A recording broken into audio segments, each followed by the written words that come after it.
Picture a cowboy. Chances are, the image that just came to mind looks a lot like John Wayne. White hat, white skin, riding in from somewhere east, taming a wild frontier that had nobody on it yet. Modern population genetics research, combined with historical record that Hollywood spent a century ignoring, tells a completely different story. The real ancestry behind the Texas cowboy traces back to a different continent, a different language, and a mixed ancestry workforce that had already been perfecting this way of life for 2.5 centuries before an English-speaking cowboy ever existed. This is the real, documented history and genetics behind Texas cowboy heritage, and almost none of it looks like the movies. The Hollywood image is simple and almost entirely backward. In the popular imagination, the cowboy is an Anglo-American frontiersman riding out onto empty land, inventing a way of life from scratch out of pure grit and self-reliance, a lone rider answering to nobody, carving order out of a lawless wilderness that supposedly had no established culture on it at all. Buffalo Bill Cody's touring Wild West shows helped cement this image in the late 1800s, and the film industry that followed finished the job, turning a diverse, borrowed, deeply collaborative tradition into the story of one kind of man doing it all himself. It's a clean, mythic story. It also skips over roughly 250 years of actual ranching history that happened before that Anglo-cowboy ever showed up. Here's the first real crack in the myth. Organized cattle ranching in South Texas began in 1749 when José de Escandón, a Spanish colonial governor, led roughly 3,000 settlers and soldiers into the region to establish permanent ranching settlements along the lower Rio Grande. Decades before the United States existed as a country and well over a century before Texas would ever become a state.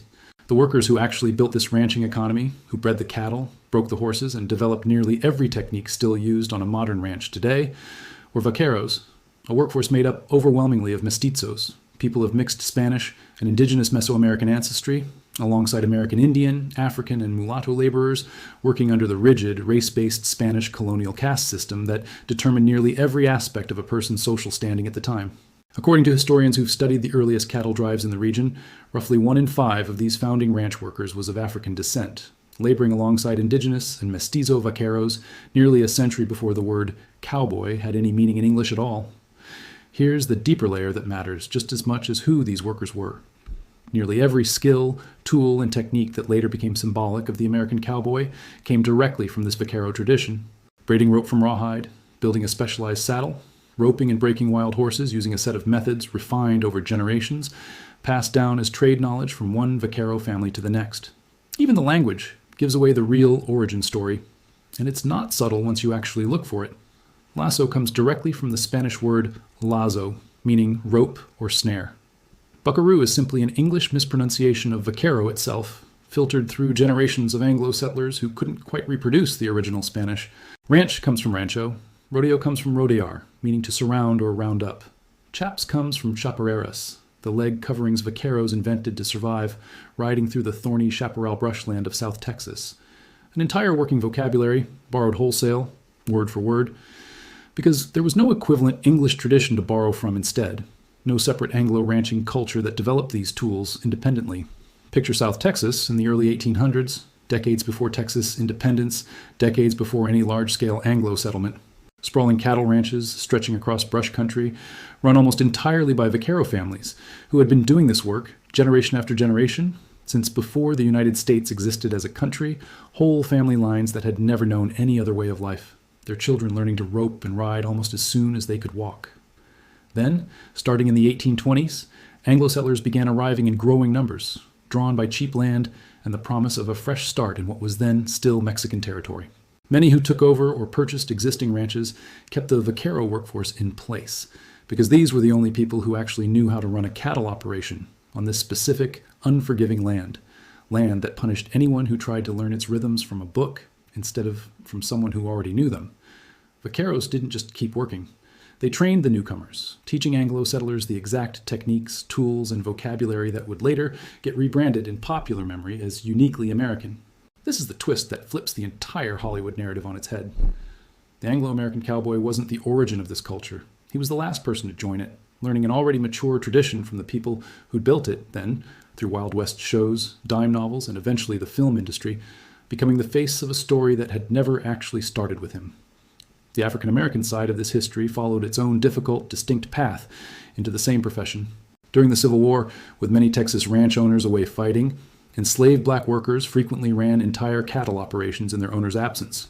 developing the same specialized skills as their vaquero counterparts, often learning directly from the same experienced hands who had trained generations of ranch workers before them. After emancipation, cattle ranching became one of the relatively few professions in the post-war South where a black man's wages and reputation could be judged primarily by his actual skill on a horse rather than almost entirely by his race. A narrow, imperfect opportunity, but a real one, and thousands of formerly enslaved men took it, signing on for grueling months-long cattle drives north out of Texas toward railheads in Kansas and Missouri. Historians estimate that by the height of the cattle drive era, roughly 1 in 4 working cowboys in the American West was black, a figure erased almost entirely from the genre of films that made the cowboy an American icon in the first place, replaced instead by an all-white cast riding into an already settled, already mastered profession as though they had invented it themselves. So what does actual genetic research reveal about the descendants of this history living in Texas today? Population geneticists studying Mexican-American communities, specifically in San Antonio, Texas, using panels of ancestry informative genetic markers designed to distinguish European, Indigenous American, and African ancestral contributions, found something that reads almost like a direct genetic record of exactly this story.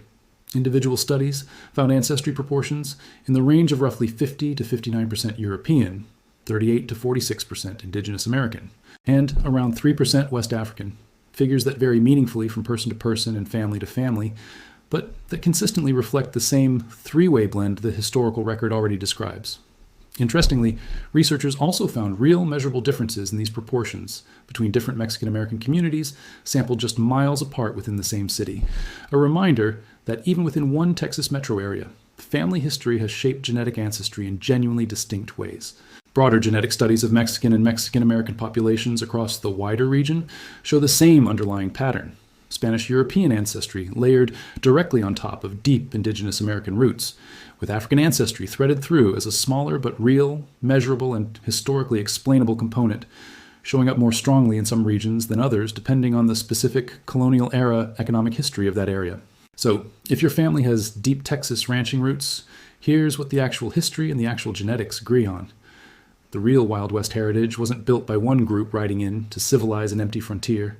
It was built first by indigenous and mestizo vaqueros perfecting an entire way of life over 2.5 centuries, joined by African-American cowboys who turned a narrow, difficult opportunity into genuine expertise and respect, with Anglo settlers arriving last, in relative terms, to learn a craft, a vocabulary, and an entire cultural identity that had already been built by hands that history spent generations trying to write out of the picture. The DNA quietly sitting in Texas families today isn't confirming a myth. It's confirming the version of the story the myth was specifically built to replace. There's a certain justice in how this story finally gets told correctly. For over a century, one image, one accent, one skin color got to stand in for an entire profession built by people who mostly never made it into the frame. The rope, the saddle, the boots, the very words used to describe all of it, never stopped carrying their real origin, even while the pictures told a different story. Population genetics didn't invent this history.